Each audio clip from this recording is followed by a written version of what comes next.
ವಿನಯ್ ಕಾರ್ತಿಕ್ ಗೆಲ್ಲಿಸಿಕೊಂಡಿದ್ದ ಹೇಗೆ CM DK Shivakumar ಪರಮಾಪ್ತನ ಗೆಲುವಿಗೆ ಡಿಕೆಶಿ ಮಾಡಿದ ತಂತ್ರವೇನು?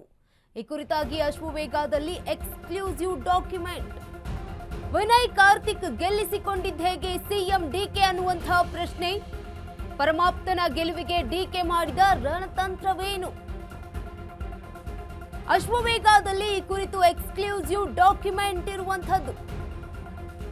ಪರಿಷತ್ ಚುನಾವಣೆಯ ಮತ್ತೊಂದು ಎಕ್ಸ್ಕ್ಲೂಸಿವ್ ಸ್ಟೋರಿಯನ್ನ ನಾವು ಬ್ರೇಕ್ ಮಾಡ್ತಾ ಇದ್ದೇವೆ. ಇದು ಬೇರೆಲ್ಲೂ ಇಲ್ಲದ ಎಕ್ಸ್ಕ್ಲೂಸಿವ್ ಸುದ್ದಿ, ಅಶ್ವವೇಗದಲ್ಲಿ ಮಾತ್ರ. ಪರಿಷತ್ ಚುನಾವಣೆಯಲ್ಲಿ ವಿನಯ್ ಕಾರ್ತಿಕ್ ಅವರನ್ನ ಗೆಲ್ಲಿಸಿಕೊಂಡಿದ್ದ ಹೇಗೆ ಸಿಎಂ ಡಿಕೆ ಅನ್ನುವಂತಹ ಪ್ರಶ್ನೆ. ಪರಮಾಪ್ತನ ಗೆಲುವಿಗೆ ಡಿಕೆ ಮಾಡಿದ ತಂತ್ರವೇನು? ಈ ಕುರಿತಾಗಿ ಅಶ್ವವೇಗದಲ್ಲಿ ಎಕ್ಸ್ಕ್ಲೂಸಿವ್ ಡಾಕ್ಯುಮೆಂಟ್ ಒಂದು ಇರುವಂತದ್ದು. ಪರಿಷತ್ ಚುನಾವಣೆಯ ಮತ್ತೊಂದು ಎಕ್ಸ್ಕ್ಲೂಸಿವ್ ಸ್ಟೋರಿ ಇದೆ, ಬ್ರೇಕ್ ಮಾಡ್ತಾ ಇರುವಂತದ್ದು ಅಶ್ವವೇಗ. ಇದು ಬೇರೆಲ್ಲೂ ಇಲ್ಲದ ಎಕ್ಸ್ಕ್ಲೂಸಿವ್ ಸುದ್ದಿ.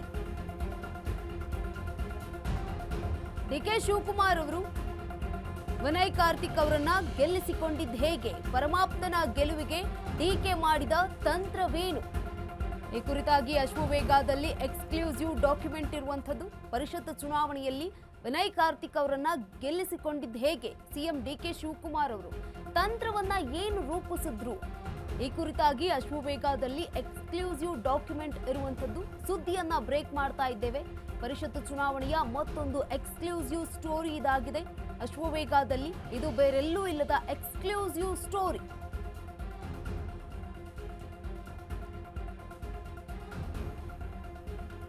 ವಿನಯ್ ಕಾರ್ತಿಕ್ ಅವರನ್ನ ಗೆಲ್ಲಿಸಿಕೊಂಡಿದ್ದ ಹೇಗೆ ಸಿಎಂ ಡಿಕೆ ಶಿವಕುಮಾರ್?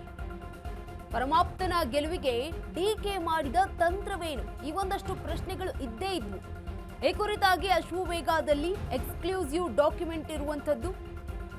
ಪರಿಷತ್ ಚುನಾವಣೆಯ ಮತ್ತೊಂದು ಎಕ್ಸ್ಕ್ಲೂಸಿವ್ ಸ್ಟೋರಿಯನ್ನ ನಾವು ಬ್ರೇಕ್ ಮಾಡ್ತಾ ಇರುವಂತದ್ದು ಅಶ್ವವೇಗ ನ್ಯೂಸ್ನಲ್ಲಿ. ಇದು ಬೇರೆಲ್ಲೂ ಇಲ್ಲದ ಎಕ್ಸ್ಕ್ಲೂಸಿವ್ ಸುದ್ದಿಯಾಗಿದೆ. ಪರಿಷತ್ ಚುನಾವಣೆಯಲ್ಲಿ ಡಿಕೆ ಶಿವಕುಮಾರ್ ಅವರು ವಿನಯ್ ಕಾರ್ತಿಕ್ ಅವರನ್ನ ಹೇಗೆ ಗೆಲ್ಲಿಸಿಕೊಂಡು ಬಂದ್ರು? ತಮ್ಮ ಪರಮಾಪ್ತ ಆಗಿರುವಂತಹ ವಿನಯ್ ಅವರನ್ನ ಹೇಗೆ ಗೆಲ್ಲಿಸಿಕೊಂಡು ಬಂದ್ರು? ಗೆಲುವಿಗೆ ಡಿಕೆ ಶಿವಕುಮಾರ್ ಮಾಡಿದ ತಂತ್ರವೇನು? ಈ ಕುರಿತಾಗಿ ಎಕ್ಸ್ಕ್ಲೂಸಿವ್ ಡಾಕ್ಯುಮೆಂಟ್ ಇರುವಂತದ್ದು ಅಶ್ವವೇಗ ನ್ಯೂಸ್ನಲ್ಲಿ.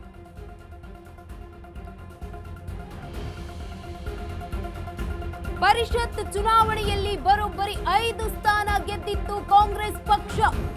ವಿನಯ್ ಕಾರ್ತಿಕ್ ಗೆಲ್ಲಿಸಲು ಉಸ್ತುವಾರಿ ಹೊತ್ತಿದ್ಯಾರು ಗೊತ್ತಾ? ಪರಮಾಪ್ತನನ್ನ ಗೆಲ್ಲಿಸಲು ಪರಮಾಪ್ತರಿಗೆ ಟಾಸ್ಕ್ ಕೊಟ್ಟಿದ್ದ ಡಿಕೆ ಶಿವಕುಮಾರ್. ವಿನಯ್ ಗೆಲ್ಲಿಸುವ ಹೊಣೆ ಮಾಗಡಿ ಬಾಲಕೃಷ್ಣಗೆ ವಹಿಸಿದ್ದ ಡಿಕೆ. ಬಾಲಕೃಷ್ಣ ನೇತೃತ್ವದಲ್ಲಿ 15 ಶಾಸಕರನ್ನ ನಿಯೋಜಿಸಿದ್ದ ಡಿಕೆ ಶಿವಕುಮಾರ್. ವಿನಯ್ ಗೆಲ್ಲಿಸಲು ಮತ ಹಾಕಿದ 15 ಕಾಂಗ್ರೆಸ್ ಶಾಸಕರು ಯಾರು? ಅಶ್ವವೇಗ ನ್ಯೂಸ್ನಲ್ಲಿ ಬಿಗ್ ಪೊಲಿಟಿಕಲ್ ಡಾಕ್ಯುಮೆಂಟ್ ಇರುವಂತದ್ದು. ಪರಿಷತ್ ಚುನಾವಣೆಯಲ್ಲಿ ಬರೋಬ್ಬರಿ 5 ಸ್ಥಾನವನ್ನ ಗೆದ್ದಿತ್ತು ಕಾಂಗ್ರೆಸ್ ಪಕ್ಷ. ವಿನಯ್ ಕಾರ್ತಿಕ್ ಗೆಲ್ಲಿಸಲು ಉಸ್ತುವಾರಿ ಹೊತ್ತಿದ್ಯಾರು? ಈ ಒಂದು ಕೂಡ ಪ್ರಶ್ನೆ ಇತ್ತು.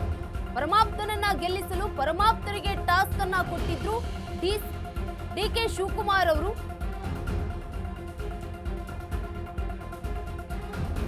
ಬಾಲಕೃಷ್ಣ ನೇತೃತ್ವದಲ್ಲಿ 15 ಶಾಸಕರನ್ನ ನಿಯೋಜನೆ ಮಾಡಿದ್ರು ಸಿಎಂ ಡಿಕೆ ಶಿವಕುಮಾರ್ ಅವರು. ವಿನಯ್ ಗೆಲ್ಲಿಸಲು ಮತ ಹಾಕಿದ 15 ಶಾಸಕರು ಯಾರು ಅನ್ನುವಂತಹ ಪ್ರಶ್ನೆ. ಈ ಕುರಿತಾಗಿ ಅಶ್ವವೇಗ ನ್ಯೂಸ್ನಲ್ಲಿ ಬಿಗ್ ಪೊಲಿಟಿಕಲ್ ಡಾಕ್ಯುಮೆಂಟ್ ಇರುವಂತದ್ದು. ಒಂದಲ್ಲ ಎರಡಲ್ಲ ಬರೋಬ್ಬರಿ 5 ಸ್ಥಾನವನ್ನ ಗೆದ್ದಿತ್ತು ಕಾಂಗ್ರೆಸ್ ಪಕ್ಷ. ಪರಿಷತ್ ಚುನಾವಣೆಯಲ್ಲಿ ವಿನಯ್ ಕಾರ್ತಿಕ್ ಗೆಲ್ಲಿಸಲು ಉಸ್ತುವಾರಿಯನ್ನ ಹೊತ್ತಿದ್ಯಾರು? ಪರಮಾಪ್ತನನ್ನ ಗೆಲ್ಲಿಸಿಕೊಳ್ಳಲು ಪರಮಾಪ್ತರಿಗೆ ಟಾಸ್ಕ್ ಅನ್ನ ಕೊಟ್ಟಿದ್ರು ಸಿಎಂ ಡಿಕೆ ಶಿವಕುಮಾರ್ ಅವರು. ವಿನಯ್ ಗೆಲ್ಲಿಸುವ ಹೊಣೆಯನ್ನ ಕೊಟ್ಟಿದ್ದು ಮಾಗಡಿ ಬಾಲಕೃಷ್ಣ ಅವರಿಗೆ. ಈ ಒಂದು ಹೊಣೆಯನ್ನ ವಹಿಸಿದ್ರು. ಬಾಲಕೃಷ್ಣ ನೇತೃತ್ವದಲ್ಲಿ 15 ಶಾಸಕರನ್ನ ನಿಯೋಜನೆ ಮಾಡಿದ್ರು ಡಿಕೆ ಶಿವಕುಮಾರ್ ಅವರು. ವಿನಯ್ ಗೆಲ್ಲಿಸಲು ಮತ ಹಾಕಿದ 15 ಶಾಸಕರು ಯಾರು? ಈ ಕುರಿತಾಗಿ ಅಶ್ವವೇಗ ನ್ಯೂಸ್ನಲ್ಲಿ ಬಿಗ್ ಪೊಲಿಟಿಕಲ್ ಡಾಕ್ಯುಮೆಂಟ್ ಇರುವಂತದ್ದು. ಪರಿಷತ್ ಚುನಾವಣೆಯಲ್ಲಿ ಬರೋಬ್ಬರಿ 5 ಸ್ಥಾನವನ್ನ ಗೆದ್ದಿರುವಂತಹ ಕಾಂಗ್ರೆಸ್ ಪಕ್ಷ. ವಿನಯ್ ಕಾರ್ತಿಕ್ ಅವರನ್ನ ಗೆಲ್ಲಿಸಲು ಉಸ್ತುವಾರಿ ಹೊತ್ತಿದ್ಯಾರು ಈ ಒಂದು ಪರಿಷತ್ ಚುನಾವಣೆಯಲ್ಲಿ? ಪರಮಾಪ್ತರಿಗೆ ಈ ಒಂದು ಟಾಸ್ಕ್ ಅನ್ನ ಕೊಟ್ಟಿದ್ರು ಸಿಎಂ ಡಿಕೆ ಶಿವಕುಮಾರ್ ಅವರು. ವಿನಯ್ ಗೆಲ್ಲಿಸುವ ಹೊಣೆಯನ್ನ ಕೊಟ್ಟಿದ್ದು ಮಾಗಡಿ ಬಾಲಕೃಷ್ಣ ಅವರಿಗೆ ಈ ಒಂದು ಹೊಣೆಯನ್ನ ವಹಿಸಿದ್ರು.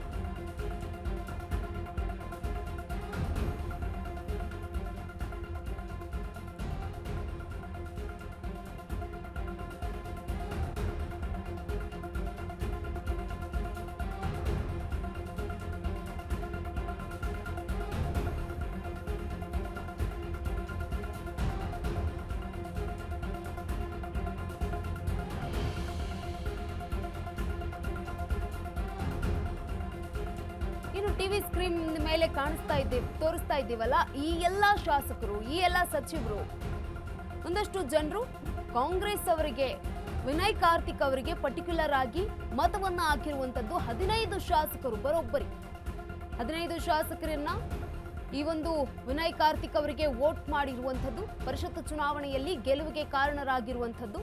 ವಿನಯ್ ಅವರನ್ನ ಗೆಲ್ಲಿಸಿಕೊಂಡು ಬರೋದಕ್ಕೆ ಮಾಗಡಿ ಬಾಲಕೃಷ್ಣ ಅವರಿಗೆ ಡಿಕೆ ಅವರು ಒಂದು ಹೊಣೆಯನ್ನ ವಹಿಸಿರ್ತಾರೆ.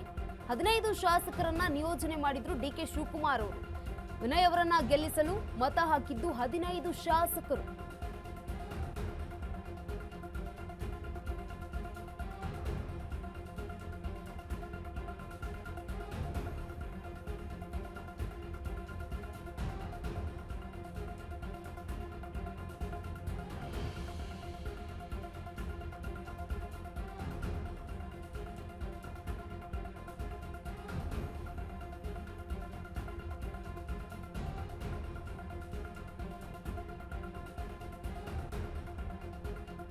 ಇನ್ನು ಡಿಕೆ ಆಪ್ತ ವಿನಯ್ಗೆ ಮತ ಹಾಕಿದವರು ಇವರೇ. ರಾಜು ಕಾಗೆ ಕಾಗೇವಾಡ ಕ್ಷೇತ್ರದವರು, ಕೆಸಿ ವೀರೇಂದ್ರ ಪಪ್ಪಿ ಚಿತ್ರದುರ್ಗ ಕ್ಷೇತ್ರದವರು, ಹಾಗೆ ಶಿವಗಂಗಾ ಬಸವರಾಜ್ ಚನ್ನಗಿರಿ ಕ್ಷೇತ್ರದವರು, ಜೊತೆಗೆ ಡಾಕ್ಟರ್ ರಂಗನಾಥ್ ಕುಣಿಗಲ್ ಕ್ಷೇತ್ರದವರು. ಈ ಒಂದಷ್ಟು ಶಾಸಕರು ವಿನಯ್ ಕಾರ್ತಿಕ್ ಅವರಿಗೆ ಮತವನ್ನ ಹಾಕಿದ್ರು. ಡಿಕೆ ಆಪ್ತ ವಿನಯ್ ಅವರಿಗೆ ಮತ ಹಾಕಿದವರು ಇವರೇ. 5 ಸ್ಥಾನವನ್ನ ಗೆದ್ದಿರುವಂತದ್ದು ಕಾಂಗ್ರೆಸ್ ಪಕ್ಷ. ರಾಜು ಕಾಗೆ ಕಾಗವಾಡ ಕ್ಷೇತ್ರದವರು, ಹಾಗೆ ಕೆಸಿ ವೀರೇಂದ್ರ ಪಪ್ಪಿ ಚಿತ್ರದುರ್ಗ ಕ್ಷೇತ್ರದವರು, ಶಿವಗಂಗಾ ಬಸವರಾಜ್ ಚನ್ನಗಿರಿ ಕ್ಷೇತ್ರದವರು, ಡಾಕ್ಟರ್ ರಂಗನಾಥ್ ಕುಣಿಗಲ್ ಕ್ಷೇತ್ರದವರು. ಇವರೆಲ್ಲರೂ ಕೂಡ ವಿನಯ್ ಅವರಿಗೆ ಮತವನ್ನ ನೀಡಿದ್ರು. ಇನ್ನು ಎಸ್ಆರ್ ಶ್ರೀನಿವಾಸ್ ಗುಬ್ಬಿ ಕ್ಷೇತ್ರದವರು, ಕೊತ್ತೂರು ಮಂಜುನಾಥ್ ಕೋಲಾರ ಕ್ಷೇತ್ರದವರು, ಜೊತೆಗೆ ಶ್ರೀನಿವಾಸ್ ನೆಲಮಂಗಲದ ಕ್ಷೇತ್ರದ ಶಾಸಕರಾಗಿದ್ದಾರೆ. ಜೊತೆಗೆ ಬಾಲಕೃಷ್ಣ ಮಾಗಡಿ ಕ್ಷೇತ್ರದವರು. ಈ ಒಂದು ನಾಯಕರು ವಿನಯ್ ಅವರಿಗೆ ಮತವನ್ನ ಹಾಕಿದ್ರು. ಇತ್ತ ಇಕ್ಬಾಲ್ ಹುಸೇನ್ ರಾಮನಗರ ಕ್ಷೇತ್ರದವರು, ಜೊತೆಗೆ ಸಿಪಿ ಯೋಗೇಶ್ವರ್ ಚನ್ನಪಟ್ಟಣ ಕ್ಷೇತ್ರದವರಾಗಿದ್ದಾರೆ. ಜೊತೆಗೆ ಅಶೋಕ್ ರೈ ಪುತ್ತೂರು ಕ್ಷೇತ್ರದವರು, ಮಂಥರ್ ಗೌಡ ಇವರು ಕೂಡ ಮಡಿಕೇರಿಯವರು. ಈ ಎಲ್ಲ ನಾಯಕರು ಕೂಡ ಡಿಕೆ ಶಿವಕುಮಾರ್ ಅವರ ಆಪ್ತರಾಗಿರುವಂತಹ ವಿನಯ್ ಅವರಿಗೆ ಮತವನ್ನ ನೀಡಿದ್ರು ಪರಿಷತ್ ಚುನಾವಣೆಯಲ್ಲಿ. ನಂಜೇಗೌಡ ಮಾಲೂರು ಕ್ಷೇತ್ರದವರು, ಜೊತೆಗೆ ಬೇಳೂರು ಗೋಪಾಲಕೃಷ್ಣ ಸಾಗರ ಕ್ಷೇತ್ರದವರು, ಕೆ ಷಡಕ್ಷರಿ ತಿಪ್ಟೂರು ಕ್ಷೇತ್ರದವರು. ಇವರೆಲ್ಲರೂ ಕೂಡ ವಿನಯ್ ಅವರಿಗೆ ಮತವನ್ನ ಹಾಕಿದ್ರು. ಈ ಮೂಲಕ ವಿನಯ್ ಅವರು ಬಹುಮತವನ್ನ ಸಾಧಿಸಿಕೊಂಡಿರುವಂತದ್ದು ಪರಿಷತ್ ಚುನಾವಣೆಯಲ್ಲಿ. ಡಿಕೆ ಆಪ್ತ ವಿನಯ್ಗೆ ಇವರು ಮತ ಹಾಕಿರುವುದು ಕನ್ಫರ್ಮ್. ಆದ್ರೆ ನಮಗೆ ಸಿಕ್ಕಿರೋದು ಮಾತ್ರ 15 ಶಾಸಕರ ಮತಪಟ್ಟಿ ಮಾತ್ರ. ವಿನಯ್ಗೆ ಬಂದ ಉಳಿದ 17 ಮತಗಳು ಯಾರದ್ದು ಗೊತ್ತಾ? 1 ಎಸ್ ಟಿ ಸೋಮಶೇಖರ್, 2 ಶಿವರಾಮ್ ಹೆಬ್ಬಾರ್, 3 1 ಮತ ಕಾಂಗ್ರೆಸ್ನಿಂದಲೇ ವಿನಯ್ಗೆ ವರ್ಗಾವಣೆಯಾಗಿರುವಂತದ್ದು. ವಿಪಿ ಮೋಹನ್ಗೆ ನಿಗದಿಯಾಗಿದ್ದ ಮತ ವಿನಯ್ಗೆ ಈಗ ಶಿಫ್ಟ್ ಆಗಿರುವಂತದ್ದು.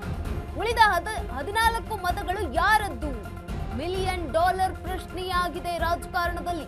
ಜೆಡಿಎಸ್ನ 4, ಬಿಜೆಪಿಯ 10 ಮಂದಿಯಿಂದ ಈಗ ಅಡ್ಡ ಮತದಾನ ಆಗಿದೆ. ಇದು Ashwavega news big political exclusive story.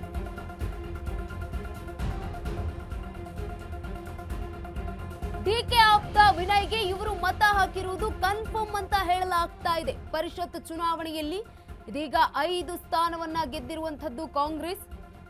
Vinay Karthik ಗೆಲುವಿಗೆ ಈಗ ಉಸ್ತುವಾರಿ ಹೊತ್ತಿದ್ಯಾರು, ಹೊಣೆ ಹೊತ್ತವ್ರು ಯಾರು ಅನ್ನೋದು ಕೂಡ ಪರಮಾಪ್ತನನ್ನ ಗೆಲ್ಲಿಸೋದಕ್ಕೆ ಡಿಕೆ ಶಿವಕುಮಾರ್ ಅವರು ಪರಮಾಪ್ತರಿಗೆ ಈ ಒಂದು ಟಾಸ್ಕ್ ಅನ್ನ ಕೊಟ್ಟಿದ್ರು.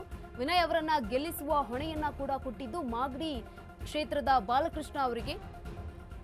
ಪರಿಷತ್ತು ಚುನಾವಣೆಯಲ್ಲಿ ಬರೋಬ್ಬರಿ 5 ಸ್ಥಾನವನ್ನ ಗೆದ್ದಿರುವಂತದ್ದು ಕಾಂಗ್ರೆಸ್. ಅದರಲ್ಲೂ ಕೂಡ ಡಿಕೆ ಶಿವಕುಮಾರ್ ಅವರ ಆಪ್ತ ವಿನಯ್ ಅವರಿಗೆ ಹೆಚ್ಚಿನ ಮತ ಬಂದಿತ್ತು.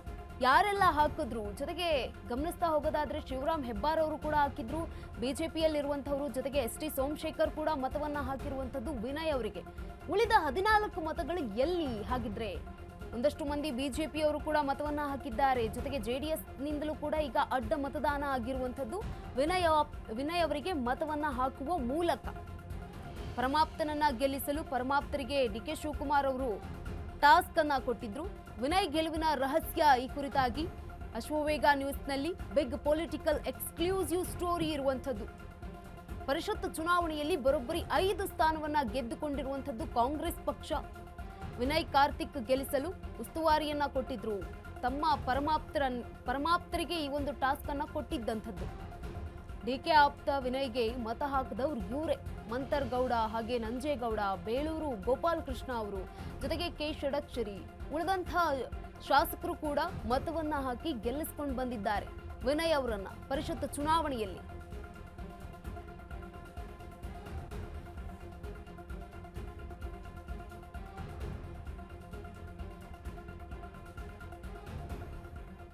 ಈ ಬಗ್ಗೆ ಹೆಚ್ಚಿನ ಮಾಹಿತಿಯನ್ನ ನೀಡಲಿದ್ದಾರೆ ನಮ್ಮ ಪ್ರತಿನಿಧಿ ನೇರ ಸಂಪರ್ಕದಲ್ಲಿ ಪವನ್. ಈಗ ಡಿಕೆ ಶಿವಕುಮಾರ್ ಅವರು ಆಪ್ತನನ್ನ ಗೆಲ್ಲಿಸಿಕೊಂಡು ಬರೋದಕ್ಕೆ ಪರಮಾಪ್ತರಿಗೆ ಈ ಒಂದು ಟಾಸ್ಕ್ ಅನ್ನ ಕೊಟ್ಟಿದ್ರು. ಯಾರೆಲ್ಲ ಮತವನ್ನ ಹಾಕಿದ್ದಾರೆ? ಏನು MLC ಚುನಾವಣೆಯ ಸದ್ದು ಇನ್ನೂ ಕಮ್ಮಿ ಆಗಿಲ್ಲ. ಯಾಕೆಂದರೆ ಅಡ್ಡ ಮತದಾನ ಆಗಿದ್ದಿದೆಯಲ್ಲ, 11 ಕ್ರಾಸ್ ವೋಟಿಂಗ್ಸ್ ಆಗಿದ್ದು BJP ಮತ್ತು JDS. ಆದರೆ ಇದಕ್ಕೆ ಇನ್ನಷ್ಟು ಜನ ಶಾಸಕರು ಅಡ್ಡ ಮತದಾನ ಮಾಡಿರ್ಬೋದು ಅನ್ನೋ ಒಂದು ಶಂಕೆ ವ್ಯಕ್ತ ಆಗ್ತಾ ಇದೆ. ಯಾಕಂದರೆ 15 ಜನ ಅಷ್ಟೇ ಕಾಂಗ್ರೆಸ್ ಶಾಸಕರನ್ನು ನಿಯೋಜನೆ ಮಾಡಿದ್ದು, ಮತ್ತು 2 BJPಯ ಉಚ್ಚಾಟಿತ ಶಾಸಕರು, ಒಂದು ಯಾವುದು ಮೋಹನ್ಗೆ ಬೀಳಬೇಕಾಗಿದ್ದ 1 ಮತ. ಅಂದರೆ ಅಲ್ಲಿಗೆ 18 ಮತಗಳು ಅಷ್ಟೇ ಇವರಿಗೆ, ಯಾರಿಗೆ ವಿನಯ್ ಕಾರ್ತಿಕ್ಗೆ ಅಲರ್ಟ್ ಆಗಿದ್ದಾವೆ. ಇನ್ನುಳಿದ ಮತಗಳು ಯಾವುವು ಅನ್ನೋದೇ ಡೌಟ್ ಆಗಿದೆ. ಅಂದರೆ JDS ಮತ್ತು BJPಯಲ್ಲಿ ಕ್ರಾಸ್ ವೋಟಿಂಗ್ ಆಗಿದೆ, ಅದು ವಿನಯ್ಗೆ ಶಿಫ್ಟ್ ಆಗಿದೆ ಅನ್ನೋದಕ್ಕೆ ಏನು ಈ ಡಾಕ್ಯುಮೆಂಟ್ ಮುಖಾಂತರ ಗೊತ್ತಾಗ್ತಿದೆ. ಅಂದರೆ ಕೇವಲ 15 ಶಾಸಕರು, ಅಂದರೆ ಮುಂಚೆಲ್ಲ ಇದು ಪ್ರೀ ಪ್ಲ್ಯಾನ್ ಆಗಿತ್ತು, ಮತ್ತು ಶಾಸಕರನ್ನು ಗಾಳ ಹಾಕಿದ್ರು CM D K Shivakumar and team ಅನ್ನೋದು ಇದರಲ್ಲಿ ಗೊತ್ತಾಗುತ್ತೆ. ಗಂಗಾ ಏನು 15 ಶಾಸಕರಿದ್ದಾರಲ್ಲ, ಇವರೆಲ್ಲ ಡಿ ಕೆ ಶಿವಕುಮಾರ್ನ ಪರಮಾಪ್ತನನ್ನು ಕಣಕ್ಕಿಳಿಸಿದಾಗ ಡಿ ಕೆ ಶಿವಕುಮಾರ್ ಪರಮಾಪ್ತನನ್ನು ಗೆಲ್ಲಿಸ್ಕೊಳ್ಳೋದಕ್ಕೆ ಪರಮಾಪ್ತ ಶಾಸಕರಿಗೆ ಟಾಸ್ಕ್ ಕೊಟ್ಟಿದ್ದಾರೆ. ಯಾರು? ಶಿವಗಂಗಾ ಬಸವರಾಜು, CP ಯೋಗೇಶ್ವರ್, ಬಾಲಕೃಷ್ಣ, ಇಕ್ಬಾಲ್ ಹುಸೇನ್, ಗುಬ್ಬಿ ಶ್ರೀನಿವಾಸು, ಕುಣಗಲ್ ರಂಗನಾಥ್, ಬೇಳೂರು ಗೋಪಾಲ್ ಕೃಷ್ಣ, ಇವರೆಲ್ಲ, ಅಶೋಕ್ ರೈ, ಪುತ್ತೂರಿನ ಅಶೋಕ್ ರೈ, ಇವರೆಲ್ಲರೂ ಇದ್ದಾರಲ್ಲ, ಇವರು ಡಿ ಕೆ ಬಣದ ಶಾಸಕರು. ಈ ಶಾಸಕರಿಗೆ 1 ಮತವೂ ಕೂಡ ಸಿಂಧು ಆಗದ ರೀತಿ, ಮತ್ತು ಎಲ್ಲೂ ಕೂಡ ಯಾವುದೇ ರೀತಿ ಸಮಸ್ಯೆ ಆಗದ ರೀತಿ, ಏನು ಕಾಂಗ್ರೆಸ್ನ ಆಗಿರುವಂತಹ ಮತ್ತು MLC ವಿಧಾನ ಪರಿಷತ್ನ 5ನೇ ಅಭ್ಯರ್ಥಿಯಾಗಿರ್ತಕ್ಕಂಥ ವಿನಯ್ ಕಾರ್ತಿಕ್ನ ಗೆಲ್ಲಿಸ್ಕೊಳ್ಳೋಕ್ಕೆ ಡಿ ಕೆ ಶಿವಕುಮಾರ್ 1 ಅಲ್ಲ 2 ಅಲ್ಲ 3-4 ತಂತ್ರ ಮಾಡಿದ್ರು ಅನ್ನೋದು ಇದರಿಂದ ಗೊತ್ತಾಗುತ್ತೆ. ಒಂದು, ಶಾಸಕರ ಅಡ್ಡ ಮತದಾನ ಒಂದು ಪ್ಲಾನ್ ಆದರೆ, ಪರಮಾಪ್ತ ಶಾಸಕರಿಗೆ ಟಾಸ್ಕ್ ಕೊಟ್ಟಿರೋದು, ಮತ್ತು ಎಲ್ಲೂ ಕೂಡ ಯಾವುದೇ ತರಹದ ಸಮಸ್ಯೆ ಆಗದೇ ರೀತಿ ಅವರೇ ಮುಂದೆ ನಿಂತು, ಅಂದರೆ ಈ 15 ಶಾಸಕರು ಪ್ಲಸ್ ಆ 3 ಶಾಸಕರನ್ನು ಮಾನಿಟೈಸ್ ಮಾಡ್ತಿದ್ದಿದ್ದು HC ಬಾಲಕೃಷ್ಣ. ಅದಲ್ಲದೆ ಯಾರು ಕ್ರಾಸ್ ವೋಟಿಂಗ್ ಮಾಡ್ಬೋದು, ಆ ಕ್ರಾಸ್ ವೋಟರ್ಸ್ನು ಮಾನಿಟೈಸ್ ಮಾಡಿರೋದು. ಹಂಗಾದರೆ ಇವರು ಬಾಲಕೃಷ್ಣನ ಅನ್ನೋ ಒಂದು ಅನುಮಾನ ಬರುತ್ತೆ. ಯಾಕೆಂದರೆ 15 ಶಾಸಕರ ಇದ್ದಾಗ ವಿನಯ್ ಕಾರ್ತಿಕ್ ಗೆಲ್ಲಲ್ಲ ಅಂತಂದು ಡಿ ಕೆ ಶಿವಕುಮಾರ್ಗೆ ಗೊತ್ತಿತ್ತು. ಆದರೆ ಕ್ರಾಸ್ ವೋಟಿಂಗ್ ಆದರೆ ಗೆಲ್ತಾರೆ ಅನ್ನೋದು ಅವ್ರದ್ದು ಪ್ಲಾನ್ ಇತ್ತು. ಈ 11 ಶಾಸಕರಿದ್ದಾರಲ್ಲ, ಈ 11 ಶಾಸಕರನ್ನು ನೇರವಾಗಿ ಕಾಂಟ್ಯಾಕ್ಟ್ ಮಾಡಿದ್ರ ಬಾಲಕೃಷ್ಣ ಅವರು, ಆ 11 ಶಾಸಕರ ಇಂದ ಮತ ಹಾಕಿಸ್ಕೊಂಡಿದ್ದಾರಾ ಅನ್ನೋದು ಪ್ರತ್ಯಕ್ಷವಾಗಿ ಗೊತ್ತಾಗುತ್ತೆ ಈ ಡಾಕ್ಯುಮೆಂಟಿಂದ. ಸದ್ಯಕ್ಕೆ ಇದು ಕಾಂಗ್ರೆಸ್ ಮೂಲದಿಂದ ಅಶ್ವವೇಗ ನ್ಯೂಸ್ಗೆ ಈ ಡಾಕ್ಯುಮೆಂಟ್ ಸಿಕ್ಕಿದ್ದು. ಇದಕ್ಕೆ ಮುಂದಿನ ದಿನಗಳಲ್ಲಿ ಕಾಂಗ್ರೆಸ್ ಪಕ್ಷದವರು ಅಥವಾ BJP ಮತ್ತು JDSನವರು ಯಾರು ಕ್ರಾಸ್ ವೋಟಿಂಗ್ ಮಾಡಿದ್ದಾರೆ ಅನ್ನೋದ್ರ ಬಗ್ಗೆ ಮಾಹಿತಿ ಕೊಡಬೇಕಾಗಿದೆ. ಗಂಗಾ. ಧನ್ಯವಾದ ಪವನ್ ತಮ್ಮೆಲ್ಲ ಮಾಹಿತಿಗಾಗಿ.